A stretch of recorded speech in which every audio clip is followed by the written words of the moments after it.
Hello friends, welcome to my YouTube channel Large Animal Vet. गर्मियों के दिनों में पशुओं में हाँफने की बहुत ज़्यादा समस्या होती है।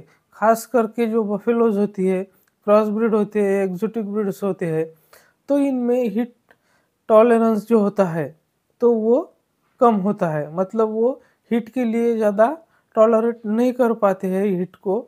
और जब इन्वायरमेंटल टेम्परेचर बहुत ज़्यादा बढ़ जाता है तो इन पशुओं में हाँफने की दिक्कत आपको देखने को मिलती है। अगर हम जेबू कैटल की बात करें तो इनमें ये समस्या बहुत ही कम मात्रा में देखने को मिलती है, यानी कि ना के बराबर देखने को मिलती है अगर हम इसकी तुलना क्रॉस ब्रीड, एक्जोटिक ब्रीड या फिर बफेलोज से करें तो। बफेलोज में खास करके जो हाँफने की समस्या है वो बहुत ज़्यादा होती है, क्योंकि उनमें जो गाय होती है उनके मुकाबले जो स्वेट ग्लैंड होती है वो बहुत कम होती है। और साथ ही में उनकी जो ब्लैक स्किन होती है तो वो डायरेक्ट जो सनलाइट होता है उसको एब्जॉर्ब कर लेती है, तो हीट का एब्जॉर्प्शन ज़्यादा हो जाता है। और इसके साथ साथ ही उनके जो स्किन होती है उन पर बहुत ही पतले बाल होते हैं या ना के बराबर होते हैं। तो इसलिए बफेलोज हीट के लिए इंटॉलरेंस होती है, मतलब कि बहुत ज़्यादा हीट का उस पर प्रभाव पड़ता है। और अगर ऐसा होता है तो उसका मिल्क प्रोडक्शन, खाना पीना ये भी कम हो जाता है। तो इस समस्या का क्या समाधान है, तो इस विषय में आज मैं आपको बताऊंगा। लेकिन उससे पहले अगर आप मेरे चैनल से नए जुड़े हैं या आपने अभी तक मेरा चैनल सब्सक्राइब नहीं किया है तो प्लीज़ मेरे चैनल को लाइक, शेयर और सब्सक्राइब करें। साथ में बेल वाला आइकन दबाकर ऑल वाला ऑप्शन भी चुनें, ताकि भविष्य में आने वाली हर वीडियो की नोटिफिकेशन आपको समय समय पर मिलती रहे।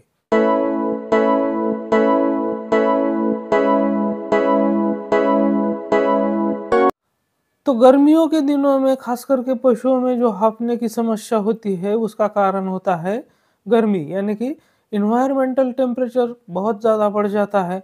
तो ऐसे में पशु को उनका बॉडी टेम्परेचर मेंटेन करने में बहुत दिक्कत होती है, खास करके जो क्रॉस ब्रीड है और बफेलोज है। क्योंकि जैसे कि मैंने पहले ही बताया कि बफेलोज में जो काउज होती है उनके मुकाबले स्वेट ग्लैंड भी बहुत कम होती है, उनमें डेवलप भी नहीं होता है।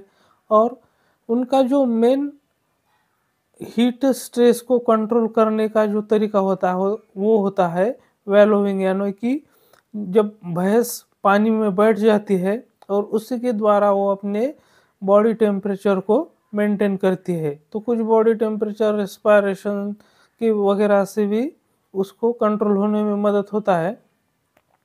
एक तो भैंस की जो चमड़ी काली होती है पूरी, तो उससे धूप बहुत ज़्यादा एब्जॉर्ब हो जाती है। अगर भैंस धूप में होती है तो वो बहुत ज़्यादा धूप एब्जॉर्ब कर लेती है, तो इसकी वजह से उसका बॉडी टेम्परेचर बढ़ जाता है।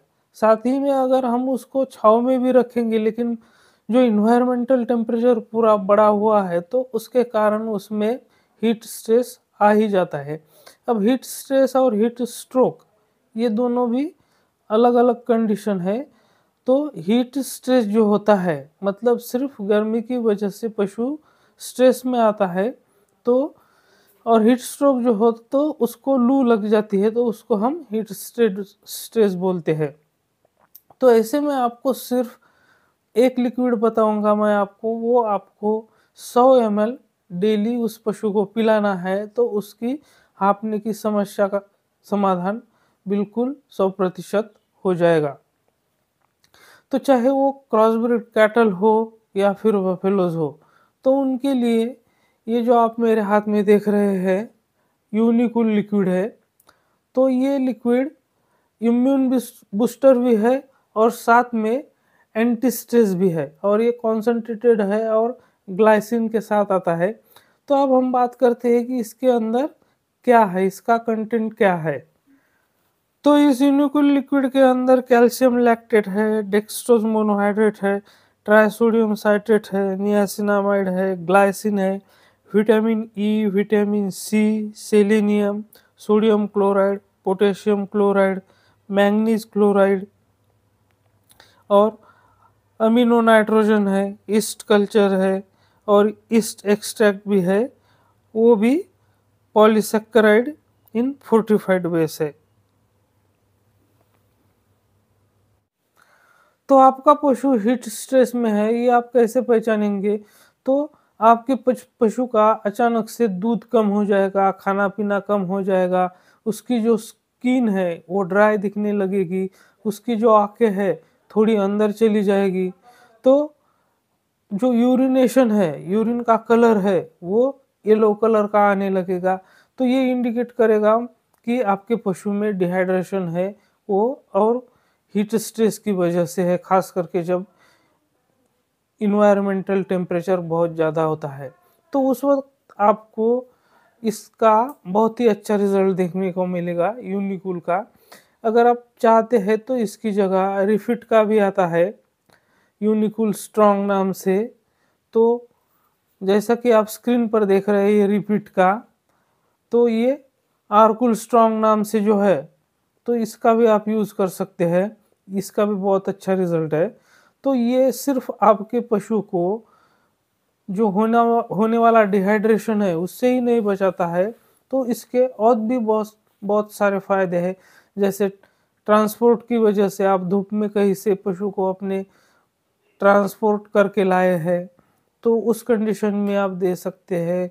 अगर वैक्सीनेशन किया हुआ है आपने, उसकी वजह से पशु स्ट्रेस में है, तब भी आप दे सकते हैं। आपके पशु में डिहाइड्रेशन हो गया है धूप की वजह से, तब भी आप इसे दे सकते हैं। इम्यूनिटी बढ़ाने के लिए भी आप इसका पशु में उपयोग कर सकते हैं। साथ में इसमें कैल्शियम है, तो आप दूध, इसके साथ-साथ दूध की मात्रा में भी बढ़ोतरी होती है इसके देने से, और भी बहुत सारे इसके फ़ायदे हैं। तो आपको ये हीट स्ट्रेस के लिए जब ख़ास करके देना होता है पशुओं को, जब बहुत ज़्यादा एनवायरमेंटल टेम्परेचर होता है, तो इसको बड़े पशुओं में आपको 100 ml पिलाना है।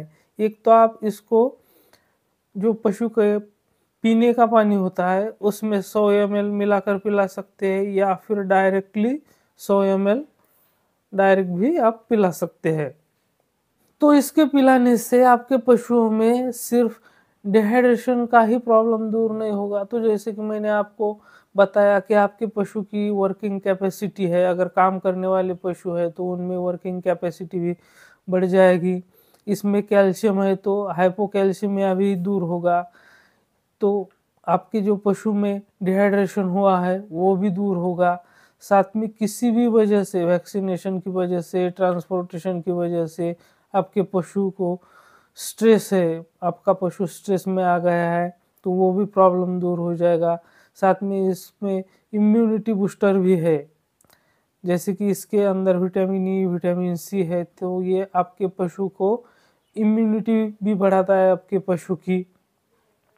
तो इसके ऐसे बहुत सारे फ़ायदे हैं, और आपको इसका जो डोज़ है वो 100 ml बड़े पशुओं में देना है और छोटे पशुओं में 50 ml देना है। चाहे आप उसके पीने के पानी में मिलाकर दे सकते हैं, या डायरेक्ट उसको ओरली पिला सकते हैं।